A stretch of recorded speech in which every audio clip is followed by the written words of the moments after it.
Hi, welcome back to Me and My Guitars, where I talk about my guitars. Today I want to talk about a guitar of my own design, kind of. This is a 30-inch baritone Strat style. I call my Strat a Noble. The idea here is kind of to touch on that thing that the Squier baritone Jazzmaster did. So this is intended to be a product.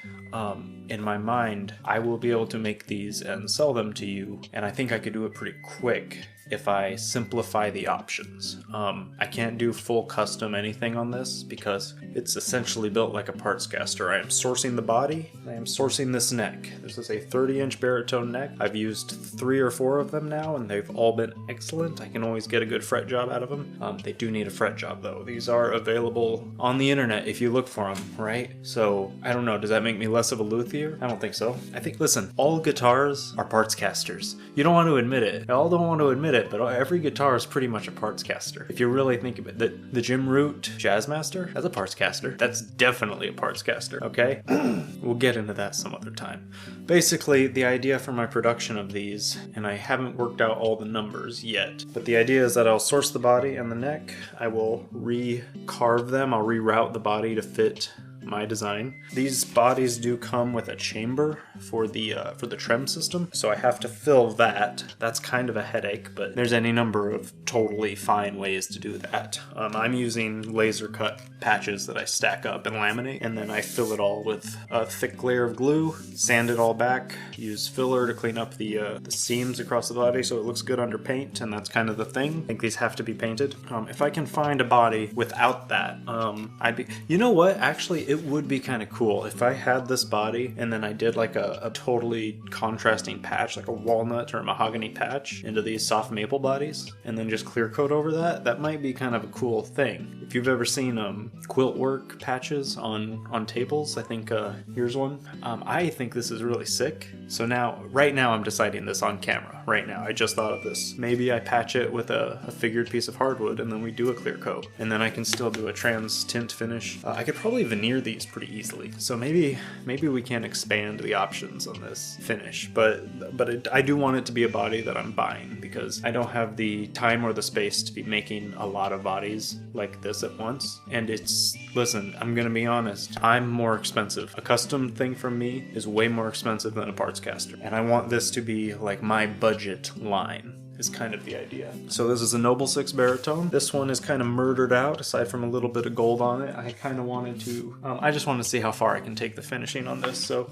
I painted the neck black, and I tried to maintain the binding. Painting these necks black and then cleaning up the binding and then having a rosewood fingerboard, I think might not be a great combo. I think the fingerboard being rosewood does kind of limit the options. Like for this, if it was truly blacked out, you'd want rich light or ebony to blacken out the fretboard, right? So the idea here was not really attainable, I guess.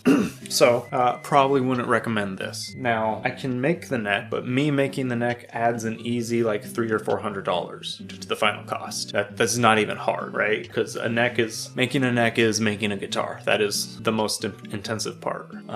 It's the lion's share of the woodworking, if we're being honest. I'm sorry, the body's not easy either. Body takes way more time than you think, and I made a bunch. Always takes longer than I think it does.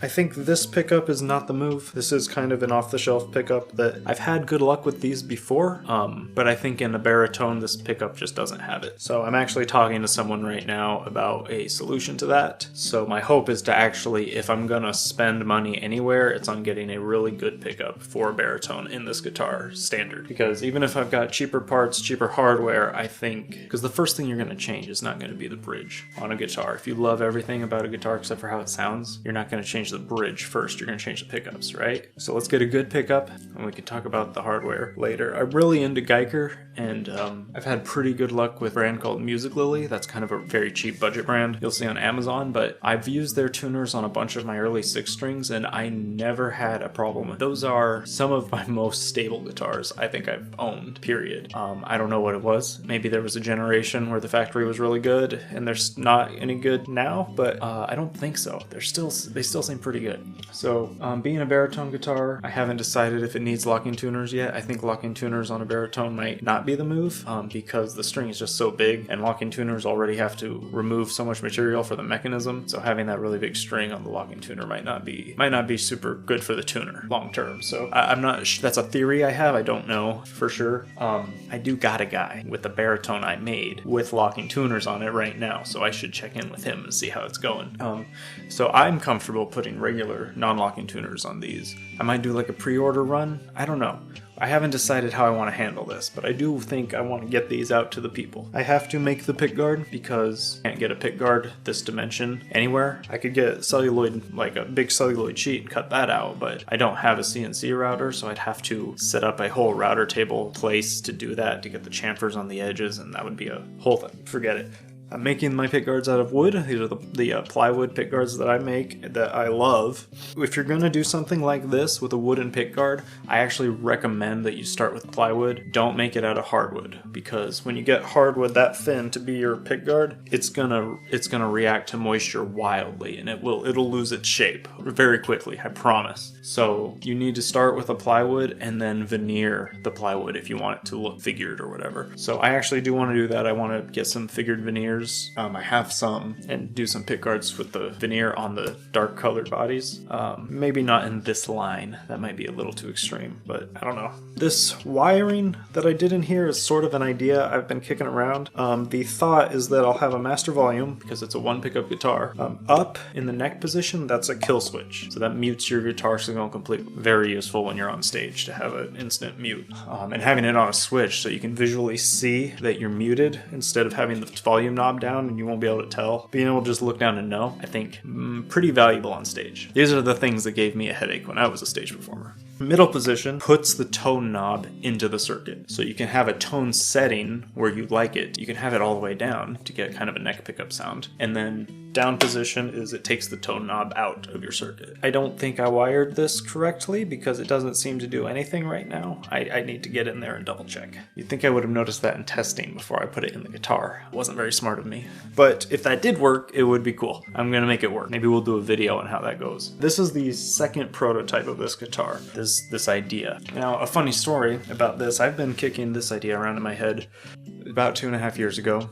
The idea of a 30-inch baritone Strat body style guitar, and maybe doing a parts caster build kind of like this with the parts I was finding online, was when this neck started showing up online. Baritone guitars were becoming more popular back then, like Loathe dropped that album that everyone likes.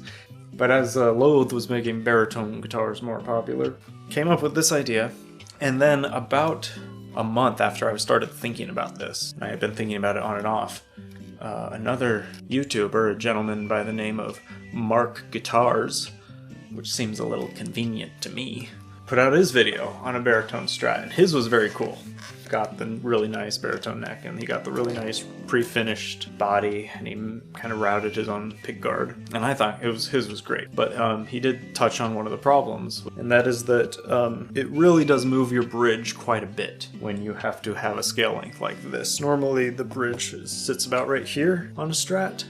Having it down here, I think it makes it feel not very much like a Strat. It kind of does feel a little bit more like a bass guitar to me because you're so tucked in on the body. But I think that's just kind of part of the game. Now maybe that's why the Jazzmaster is a good shape for this. We might have to explore that. It doesn't really feel like a Strat, and there's really no way around it. I think the jump to baritone is more complicated than the jump to 7-string, personally. To me, I still haven't quite gotten it. I feel that the baritone's tonality and the voice of it makes everything you do feel clumsy and foreign as you're playing it, you know? I've got it in a drop F sharp right now, which is where I have also a 7-string, so it's interesting to switch between those in the same context. Now, one thing that does feel really interesting, I'm probably not going to be able to hit this right now, but sweep picking, it feels really good, actually. It feels like just having bigger frets and more space to do those really precise movements. So It doesn't sound as interesting maybe in the higher frequency fluttery tweety range, but I would really like to see an artist come on the scene and start introducing baritone sweep picks in a melodic way. I think that could be really interesting. It might be more of a jazz thing, I'm not sure. Anyway, I think I've been rambling for a few minutes. I do think this is a cool guitar. It would probably have to be a natural neck if I were to standardize this. And I could probably paint the headstock. That's reasonable, I think, to match a body. But I don't think I would do all the way around. It'd be just the front of the headstock. I think that's fine. My logo on this one is on a plate. I don't know if you can see that. That's a laser cut plate that I also murdered out, so you can't really tell what it says, and I think that's kind of cool. I need to fix the finish on that. I don't like how the plate looks. It kind of has an uneven gleam to it. I'm gonna have to make a new one or polish that or something. And that is just plywood, and I would probably inlay the logo in white. The text would be in white. I want to do 3-color sunburst body, obviously. The black wooden pickguard. I could probably do the black body with the sunburst pickguard on these. That would be pretty. How sick would that be? Like I did on the Jazzmaster. Maybe that's the move. I could probably do colored hand rubbed bursts. And then the inlays. That's just what's on the neck. It's cheapo plastic block inlays, but they look pretty solid. They've got a little bit of depth to them. They're not really just like white stick-ons. Production would probably look like me getting these necks in and then doing a fret job, which I could probably do maybe 2 or 3 in a day comfortably. If I was rushing, maybe 4. But it is something you don't want to rush. It's really kind of important that you take your time on the fret job, I think. If I were to rush it, and I have a few times, the results are just not quite what I need them to be. I didn't rush this one, but when I did this fret job, I wasn't really 100% familiar with how these strings would interact with the neck. And now that I see it at tension, I kind of see where I need to be a little more strict with things like fret fall away, because your frets are actually carved at a slight angle above the 12th fret, and I feel like my angle wasn't extreme enough to deal with how long these strings are. And that's on me. But now that I know that, I think in the future it'll be no problem to get that right. So I do need to go over this guitar again, change the wiring, and then I'm getting different pickups in to try in this thing. This one just feels like it doesn't have the power I need. It's not hot enough, I think, is kind of the problem. Or it's not responsive enough to some of these lower frequencies, is the only way I feel like I can put it. So once I get that sorted out and we have a baller instrument, I mean, who doesn't want a 30-inch baritone right now, right? Is this something I should be putting out into the world? Let me know.